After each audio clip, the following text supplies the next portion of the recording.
Hi. Now we are coming to upload the second video of pelvis. So this is the pelvis. Okay. So considering the OBG point of view, now today we will be studying about the landmarks of the pelvis and the diameters of the pelvis. So what all important landmarks a pelvis has and what all are the diameters of the pelvis.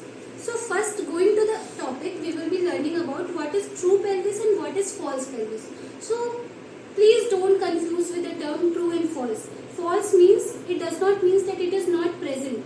It is considered with the gynecology aspect that false means that it is not involved into the delivery process. So this portion, the portion that you can see of the ileum, this portion is the false pelvis. And this portion that is involved into the engaging of a fetal head, this portion is called as the true pelvis. So now we will be studying about the landmark of the pelvis. So there are 9 landmarks of the pelvis. So we will be starting one by one. What are the landmarks of the pelvis? So the first landmark is upper border of pubic symphysis. First.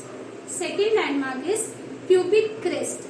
The third landmark is pubic tuberosity. This line that you can see, this is called pectineal line.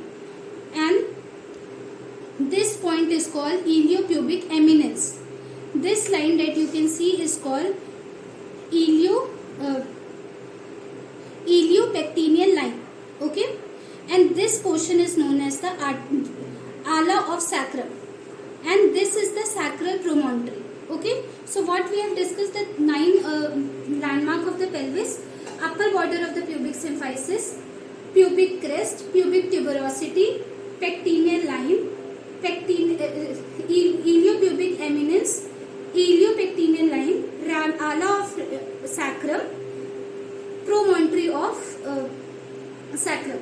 Okay, so now we have dealt with the landmarks. So why we need these landmarks? Suppose we have to locate some areas, so we say na कि this house is near to this shop, so that shops are the landmarks. Okay, so we locate this landmarks so that we can easily define the diameters of the pelvis. Okay, so now we will be dealing with 3 things: inlet, cavity and outlet. So what is inlet? Inlet is the portion through which the fetal head engages. So this is called inlet or brim of the pelvis. This portion that you can see is called inlet or brim of the pelvis. This cavity is called as the cavity, and this portion is called as the outlet. Okay, so now we will be dealing with diameters. What all are the diameters? So we know when we will be measuring this way, this is the anterior posterior diameter. This way is called oblique diameter and this is called transverse diameter. Okay, so in anterior posterior diameter there are 3 conjugates. Okay, the 3 conjugates are anatomical conjugate, obstetric conjugate and diagonal conjugate. So now we will be locating the locations of anatomical, obstetric and diagonal conjugate. So anatomical conjugate sit between the midway of sacral promontory to the upper border of pubic symphysis. This is the anatomical conjugate of anterior posterior diameter. So what is the length of this anatomical conjugate? It is 12 centimeter. Okay guys, please remember it is 12 centimeter. Now we will be dealing with obstetric conjugate. So midline of sacrum to the inner portion of the pelvis. The inner portion of the pubic symphysis. So this part is called obstetric conjugate and this diameter is 11 centimeter. Okay, now something is called diagonal conjugate. So we know diagonal is always larger. So diagonal is between the midpoint of sacrum to the lower border of pubic symphysis and this length is 13 centimeter. Okay, so in anterior posterior we have read about anatomical conjugate, then obstetric conjugate and diagonal conjugate. Anatomical is 12 centimeter, obstetric is 11 centimeter and diagonal is 13 centimeter. Okay, now we will be coming to the oblique diameter. So from where to where we will be measuring the oblique diameter? So oblique diameter is between the sacroiliac joint and iliopectineal line. I have told you earlier the landmark. So this point is called as the iliopectineal line. So this is the oblique diameter. Okay, the oblique diameter's length is 12 centimeter.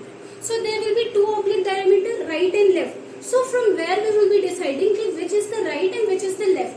So the right side of sacrum will make a right oblique diameter and the left side of sacrum will make a left oblique diameter. Okay. Now we will be learning about transverse. So between two iliopectineal line, this is the transverse diameter and this is 13 centimeter. Okay. So we have told about the inlet or brim. Now we will be talking about the cavity. So in cavity there is only one diameter, that is anterior posterior diameter, and it is between the two fused bone, like this point between the second or third fused bone of the sacrum to the mid of the pubis symphysis, and this is 12 centimeter. Okay. Now we will be dealing with inlet. Inlet is the portion through which this portion is the inlet, and inlet is the portion through which the head of a baby comes out. This is the outlet. This is inlet, this is cavity, and this is the outlet. So now we will be dealing with outlet. Okay. So from where to where we will be measuring the anterior posterior diameter of the outlet?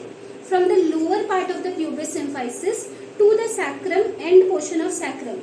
So this is the anterior posterior diameter of the outlet. Okay, and there is no oblique diameter for the outlet.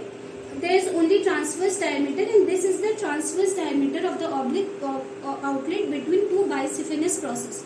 So we have completed the diameters, we have completed the landmarks, and this was the all about introduction about the gynecoid pelvis and the things that are associated